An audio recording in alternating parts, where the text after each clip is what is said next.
ان دنوں میں ہاسپٹل میں اپنی مام کے ساتھ تھی۔ وہ عورت مجھے ملی کیونکہ رات کو وہ بہت ڈسٹرب ہوتی تھی۔ وہ اپنی بیٹی کو ساری رات باتوں میں لگا کے سلاتی تھی۔ پھر میں نے ان سے پوچھا اس کو کیا ہوا ہے؟ اس نے مجھے بتایا جب یہ چھوٹی تھی تو یہ نیند میں اٹھتی تھی، نیند میں چلنے کی عادت تھی اسے، لیکن ہم لوگوں نے اس بات پہ زیادہ دھیان نہیں دیا۔ ہم نے سوچا یہ بڑی ہو جائے گی تو ٹھیک ہو جائے گی، لیکن آہستہ آہستہ اس کی یہ عادت ضد پکڑ گئی۔ یہ اتنی بڑی ہو گئی، 10th کلاس کی اسٹوڈنٹ تھی، تب بھی یہ نیند میں اٹھتی تھی۔ ایک دن میرے اوصال خطا ہو گئے جب اس نے مجھے کہا کہ میرے جیسی لڑکی آتی ہے، مجھ سے بات کرتی ہے۔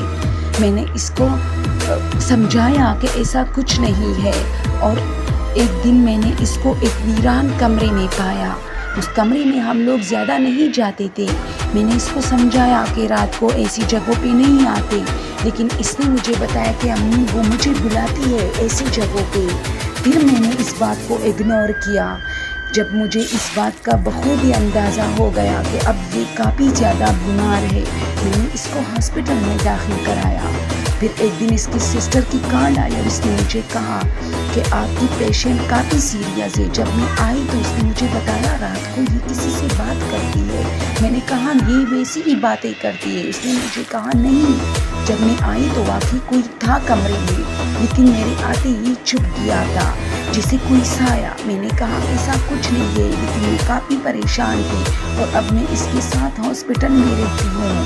ہاسپٹل میں اس کی پوری زندگی ہے۔ جب یہ گھر جاتی ہے تو اور بھی زیادہ یہ حرکتیں خطرناک حد تک کرتی ہے۔ اسی وجہ سے میری زیادہ تر زندگی ہاسپٹل میں گزری۔ یہاں ہم اس کو نشہ وغیرہ دے کے سلاتے ہیں۔ یہ ہمیشہ ویران جگہوں کی طرف زیادہ جاتی ہے۔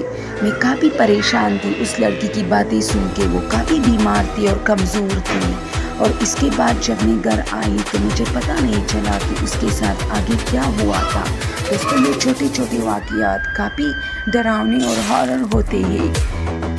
اگر آپ لوگوں کو سٹوریز پسند ہو تو پلیز چینل کو سبسکرائب کیجیے۔